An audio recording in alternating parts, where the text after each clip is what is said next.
देवी देवताओं से कि आप सब बहुत अच्छे, सुरक्षित और शांतिपूर्ण हो। जी हाँ मेरे साथियों, जानकारी के लिए आप सभी को बता दें कि जितना तुम्हें तड़पाई है, उससे ज्यादा तुम्हारे पास आने के लिए तड़प रही है। दोस्तों, अगर सच्चाई जान लेते हो तो आपका दिल मचल जाएगा। जी हाँ, आज जो जानकारी आपके सामने आ रहा है, वो कोई साधारण संदेश नहीं है। यह वो ईश्वरीय संकेत है जो आपकी प्रेम कहानी को दोबारा जोड़ने वाला है, जो आपकी जिंदगी की अधूरी कड़ी को फिर से पूर्ण करने वाला है। जी हाँ दोस्तों, ध्यान से सुनिए। जिस स्त्री ने कभी आपको तड़पाया, रुलाया, धोखा दिया था, आज वही स्त्री आपके पास लौटने की तड़प में, बेचैनी में रोते हुए दिन रात गुजार रही है। वह जो कभी गर्व में थी, अहंकार में थी, आज उसी के जीवन में पछतावे की आंधी चल रही है। जिसने कभी आपकी भावनाओं को हल्के में लिया, आज वही अपने कर्मों की सजा भुगत रही है। दोस्तों, उस महिला ने सोचा था कि आपके बिना भी उसका जीवन पूर्ण रहेगा। लेकिन जब आपने खुद को शांत कर लिया, जब आपने खुद को ईश्वर के चरणों में समर्पित कर दिया, जब आपने कहना बंद कर दिया, क्यों गया वह, क्यों छोड़ा उसने मुझे, तब उस स्त्री की आत्मा ने पहली बार सच्चे प्रेम का अर्थ समझा। आज वह हर रात आपके नाम से रोती है, आपकी तस्वीर को देखकर आंखें बंद कर लेती है और कहती है, काश मैंने उसे छोड़ा ना होता। वह अब आपके जीवन में लौटना चाहती है, पर उसे डर है कहीं देर ना हो गई हो। कहीं वह आत्मा जो पहले सिर्फ उसके लिए धड़कती थी, अब किसी और की ना हो गई हो। दोस्तों, इस समय चंद्रमा और शुक्र का विशेष संयोग बना हुआ है। पंचांग की गणना के अनुसार शुक्ल पक्ष की अष्टमी से लेकर पूर्णिमा तक का यह समय उन लोगों के लिए बेहद शुभ है जिन्होंने सच्चे दिल से प्रेम किया, लेकिन उन्हें धोखा मिला। चंद्रमा मन का कारक है और शुक्र प्रेम का। इन दोनों ग्रहों का मिलन यह संकेत दे रहा है कि पुराना प्रेम फिर से जीवन में लौटेगा। जो रिश्ता टूटा था, वह अब पुनः जुड़ने की प्रक्रिया में है।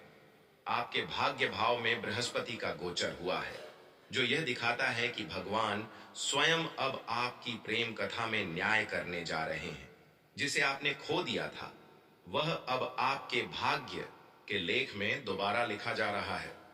दोस्तों, क्या आपने हाल ही में कोई अजीब अनुभव महसूस किया, जैसे अचानक किसी पुरानी खुशबू का आना, रात में किसी का नाम मन में गूंजना, या सपना जिसमें वह स्त्री दिखाई दी जो अब आपके जीवन से जा चुकी थी? यह सब संयोग नहीं है, यह संकेत है कि उस आत्मा का कंपन अब आपकी ओर बढ़ रहा है। उसके विचार अब आपकी ऊर्जा से जुड़ने लगे हैं। आपके दिल की पुकार उसके जीवन में गूंज रही है। महादेव ने उसके हृदय में पश्चाताप की ज्वाला जला दी है। अब वह अहंकार में नहीं है, वह बस आपसे एक बार माफी मांगना चाहती है।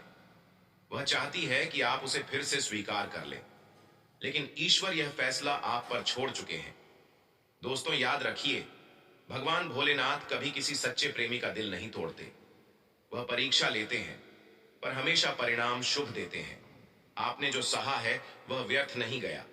अब महादेव स्वयं आपके लिए राह बना रहे हैं।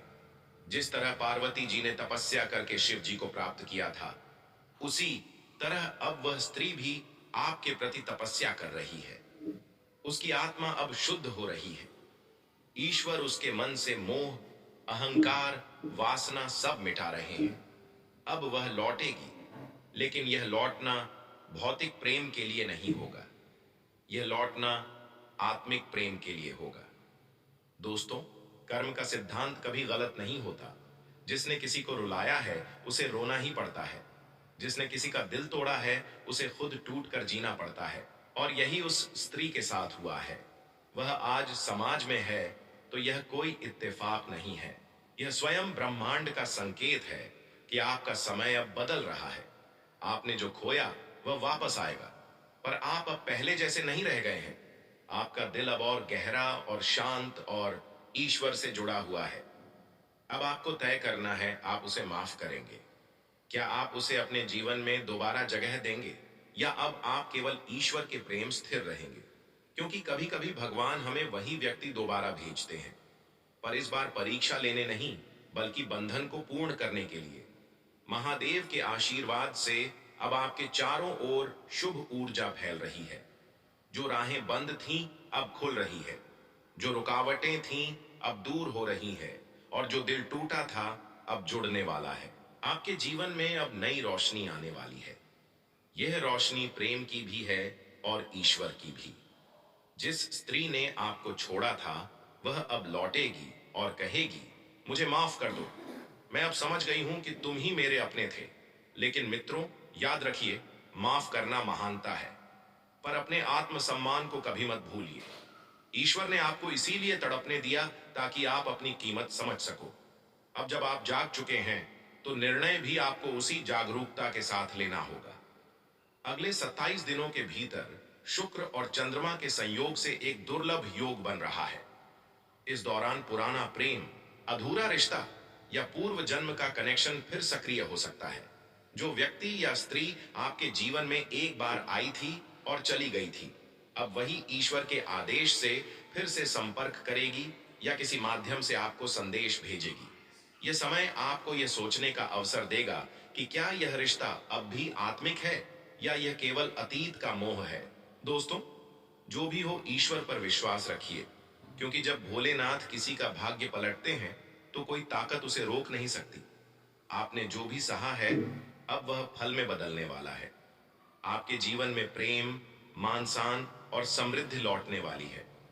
और वह कन्या व देवी स्वरूप स्त्री जो अब पक्षता रही है, वह या तो आपके पास लौटेगी या आपकी आत्मा को मुक्त करने आएगी। आपका भाग्य अब जाग चुका है, आपके कर्म अब फल दे रहे हैं, और सबसे सुंदर बात, अब आपके जीवन में जो आएगा वह सच्चे प्रेम की तरह स्थायी होगा। तो दोस्तों, अगर यह संदेश आपके दिल तक पहुंचा है तो समझ लीजिए कि यह वीडियो आपके लिए ही था। दोस्तों, जितना दुख हुआ था उससे डबल आपको सुख होगा और जिंदगी आपका फिर से बदलाव की ओर खींचा जाएगा। दोस्तों, मैं लिख कर देता हूं और मैं गारंटी के साथ कहता हूं, अब आपका जीवन एक झटके में बदलने वाला है। आप सोच रहे होंगे, आखिर मैं ऐसा क्यों कह रहा हूं? क्या सच में अब आपके जीवन में कोई बड़ा मोड़ आने वाला है? क्या वह सब दर्द जो अब तक सहा है उसका कोई कारण था? तो आइए आज हम इसी का उत्तर जानेंगे, एक ज्योतिषीय, आध्यात्मिक और भावनात्मक रहस्य के माध्यम से।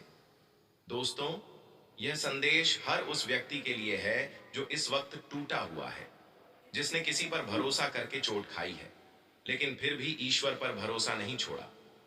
दोस्तों, कभी कभी जीवन में ऐसा समय आता है जब लगता है कि सब कुछ खत्म हो गया है। हम मेहनत करते हैं, सच्चाई से जीते हैं, फिर भी हमारे साथ अन्याय होता है। कभी प्रेम में धोखा, कभी अपने ही लोगों से अपमान, और कभी ऐसे हालात जिनमें इंसान खुद को खो देता है। लेकिन याद रखना, जो सबसे ज्यादा टूटता है वही सबसे ऊंचा उठता है। जब ईश्वर किसी को ऊपर उठाना चाहते हैं तो पहले उसे परखते हैं, उसे तोड़ते हैं, ताकि उसके भीतर का अहंकार और असुरक्षा मिट जाए। आपका वह द्वार भी एक परीक्षा थी, सजा नहीं। आपको दुख इसलिए नहीं मिला कि भगवान ने आपसे मुंह मोड़ लिया, बल्कि इसीलिए मिला ताकि आप अपनी असली शक्ति को पहचान सको। आपको रोक कर नहीं रखा गया, बल्कि तैयार किया गया उस सुख के लिए जो अब आपकी ओर आ रहा है। दोस्तों, अब बात करते हैं उस खगोलीय और ज्योतिषीय संकेत की, जिससे यह स्पष्ट होता है कि आपके जीवन में अब एक बड़ा परिवर्तन निश्चित है। दोस्तों, अक्टूबर का यह महीना एक खास और तात्मक काल है, क्योंकि इस समय शनि, गुरु, बृहस्पति और चंद्रमा का संयोग एक नया कर्मिक अध्याय शुरू करता है। इस संयोग को भाग्योदय योग कहा जाता है। जब यह योग बनता है तो व्यक्ति के जीवन में दो चीजें अवश्य घटती हैं। पहला, पुराने कर्मों का हिसाब पूरा होता है। दूसरा, नए अवसरों का द्वार खुलता है। आपका जीवन भी अब उसी मोड़ पर है। जो भी कष्ट, असफलता और धोखा आपने पिछले 2 वर्षों में देखा, वो अब समापन की कगार पर है। आपने बहुत कुछ झेला, लेकिन क्या आपने ध्यान दिया कि इतनी मुश्किलों के बावजूद आप अभी भी डटे हुए हैं? यही तो आपकी सबसे बड़ी ताकत है। ईश्वर उन लोगों को कभी नहीं छोड़ते जो टूटने के बाद भी विश्वास बनाए रखते हैं। अब यही विश्वास आपको नई दिशा देने वाला है। जिस व्यक्ति ने आपको छोड़ा वही अब पछताएगा। जिस मौके को आपने खोया था उसका नया रूप फिर से सामने आएगा।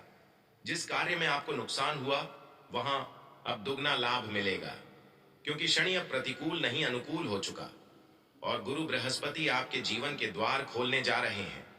इसका अर्थ है जहां पहले रास्ते बंद दिख रहे थे, अब वहीं से रोशनी झलकेगी। जो लोग आपकी निंदा कर रहे थे, अब वही लोग आपकी प्रशंसा करेंगे। दोस्तों, जो आत्मा सच में ईश्वर को मानती है, जो किसी को नुकसान नहीं पहुंचाती, उसके जीवन में देर हो सकती है, लेकिन अंधेरा कभी स्थायी नहीं रहता। आपकी आत्मा अब जाग रही है। आपके भीतर की शक्ति अब आपको सफलता की ओर धकेलेगी। जब व्यक्ति का आत्मबल जागता है, तो संसार की कोई ताकत उसे गिरा नहीं सकती। और आपके सितारे अब यही कह रहे हैं, तुम्हारा आत्मबल अब जाग चुका है। कभी कभी हमें लगता है कि हमारा भाग्य खराब है, लेकिन सच्चाई यह है कि ईश्वर ने हर व्यक्ति के लिए एक योजना बनाई है। आपको जो दर्द मिला, वह इसलिए नहीं कि आप कमजोर थे, बल्कि इसलिए कि ईश्वर ने चाहा कि आप कर्म फल का बकाया पूरा कर दो, ताकि अब जब सुख आए तो बिना किसी रुकावट के आए। जो भी आपके जीवन से चला गया, वह चला जाना जरूरी था, क्योंकि अब ईश्वर कुछ नया भेजने वाले हैं। हो सकता है वह व्यक्ति, वह अवसर या वह सफलता हो जिसकी आपने कल्पना भी नहीं की थी। दोस्तों, जब दुनिया साथ छोड़ देती है, तब खुद का साथ सबसे बड़ा सहारा बनता है। आपका आत्मविश्वास, आपका धैर्य, आपकी आस्था, यही आपके भविष्य की नींव है। कभी हार मत मानना, क्योंकि जीत हमेशा उसी की होती है जो आखिरी तक विश्वास रखता है। समय कभी स्थायी नहीं होता, ना अच्छा ना बुरा, लेकिन जो इंसान हर हाल में ईश्वर का नाम लेता है, उसका भाग्य हमेशा लौट कर आता है। ज्योतिष के अनुसार आने वाले कुछ दिनों में आपके जीवन में 3 बड़े संकेत देखने को मिल सकते हैं। दोस्तों, अचानक किसी कार्य में लाभ होगा या किसी पुराने प्रयास का परिणाम मिलेगा। ईश्वरीय संदेश के रूप में कोई शुभ संकेत, जैसे कोई भजन, सपना या अचानक आई शांति का अनुभव। यह संकेत बताते हैं कि आपकी आत्मा और ब्रह्मांड अब एक तरंग पर है, जिसका मतलब है अब आपका भाग्य खुल चुका है। दोस्तों, यह समय बहुत पवित्र है। अगर आप सच में इस परिवर्तन को अपनाना चाहते हैं, तो कुछ सरल उपाय कर सकते हैं। सुबह सूर्योदय के समय 5 मिनट ध्यान करें और यह मंत्र बोलें, ओम नमः शिवाय। यह मंत्र आपके मन के अंधकार को मिटाकर प्रकाश लाएगा। मंगलवार या शनिवार को गरीबों को भोजन कराएं। यह आपके कर्म को शुद्ध करेगा। किसी पुराने दर्द या व्यक्ति को माफ कर दें, क्योंकि माफी ही आत्मा को हल्का बनाती है। और सबसे जरूरी, खुद से कहना शुरू करें, अब मेरा समय बदल चुका है। दोस्तों, जब किसी व्यक्ति पर मां दुर्गा, भगवान शिव या विष्णु जी की कृपा होती है, तो उसके जीवन में घटनाएं अचानक बदल जाती हैं। कभी कभी यह बदलाव इतना तेज होता है कि लोग कहते हैं यह तो चमत्कार है, और अब वह चमत्कार आपकी जिंदगी में होने जा रहा है, क्योंकि आपके ग्रह अब ईश्वरीय तरंगों से सक्रिय हो चुके हैं। आपके ऊपर शक्ति का हाथ रखा जा चुका है। जो काम पहले असंभव लगते थे, अब वे खुद ब खुद संभव होंगे। दोस्तों, समय बदल चुका है। अब आपके जीवन में उल्टा नहीं, सीधा चक्र घूमेगा। जिस तरह अंधकार के बाद सूर्योदय होता है, वैसे ही अब आपके जीवन में रोशनी का उषा काल आने वाला है। आपके भीतर जो दर्द था, वह अब आपको शक्ति में बदल देगा। अब से आपके दिन में शांति होगी, रात में चैन की नींद और मन में संतोष। इसलिए घबराइए मत। ईश्वर ने आपके लिए बहुत कुछ लिख रखा है। बस थोड़ा धैर्य रखिए और याद रखिए, जितना दुख मिला था, उतना ही नहीं, उससे दुगना सुख लौट कर आएगा। आपका कर्म बदल चुका है। आपका भाग्य मुस्कुरा रहा है। और अब आप वह व्यक्ति बनने वाले हैं जिसके जीवन को देखकर लोग कहेंगे, सच में भगवान देर करते हैं पर अंधेर नहीं। दोस्तों, यदि यह वीडियो देख रहे हो, तो यह संयोग नहीं, संकेत है। ईश्वर चाहता है कि अब आप अपनी शक्ति पहचानो, अपने विश्वास को जीवित रखो, क्योंकि आपकी कहानी अभी खत्म नहीं हुई, बल्कि अब शुरू होने जा रही है। जी हाँ दोस्तों, जो चीज आपको आज नहीं मिल रही, वह इसीलिए क्योंकि सही समय अभी नहीं आया है। भगवान कभी गलत नहीं करते। वह हर आत्मा को उसके कर्मों का फल देते हैं, लेकिन दयालु हृदय वालों को चमत्कार के रूप में आशीर्वाद देते हैं। आपकी आत्मा ने जो सहा है, अब वह व्यर्थ नहीं जाएगा। आपके जीवन में नए अवसर, नई पहचान और नया प्रेम आने वाला है, और यह सब एक झटके में होगा। जैसे किसी ने आपकी किस्मत का रुख ही पलट दिया हो। दोस्तों, जब पूरी दुनिया आपके खिलाफ हो, जब लोग आपकी मेहनत पर हंसे, जब रिश्ते टूट जाएं, तो उस समय सबसे बड़ा सहारा होता है आपका खुद पर विश्वास। याद रखिए, अकेले चलने का हुनर जिनके पास होता है, वही इतिहास रचते हैं। जो व्यक्ति अपने आत्मबल से चलता है, उसके लिए असंभव भी संभव हो जाता है। ईश्वर उसी की सहायता करते हैं जो हार नहीं मानता। इसलिए जब आप अकेले हो, तो समझ लीजिए कि यह ईश्वर का तरीका है आपको स्वावलंबी बनाने का। वह आपको मजबूत बना रहे हैं ताकि जब खुशियां आए तो आप उन्हें संभाल सकें। दोस्तों, अब मैं आपको ज्योतिष की दृष्टि से समझाता हूं कि यह बदलाव क्यों निश्चित है। आपकी कुंडली में जो बाधक ग्रह अब तक सक्रिय थे, वह अब शांति में जा रहे हैं, और जो ग्रह भाग्य और धन के कारक हैं, वह अब आपके भाव्य भाव में प्रवेश कर चुके हैं। इसका अर्थ है कि आपके रुके हुए कार्य पूरे होंगे, आर्थिक स्थिति सुधरेगी, और सबसे बढ़कर दिल के रिश्तों में सुधार होगा। जो व्यक्ति या महिला आपसे दूर थी, वह फिर से आपकी ओर आकर्षित होगी। वह आत्मिक खिंचाव महसूस करेगी जो पहले भी था, लेकिन ग्रहों ने उसे रोक रखा था। अब वह खिंचाव फिर से जागृत होगा। यह ईश्वरीय योजना है, कोई इंसानी चाल नहीं। दोस्तों, हर इंसान अपने जीवन में एक बार पुनर्जन्म लेता है, शरीर से नहीं, आत्मा से। जब आप टूटकर बिखर जाते हैं और फिर से उठ खड़े होते हैं, वह क्षण आपका आध्यात्मिक पुनर्जन्म होता है।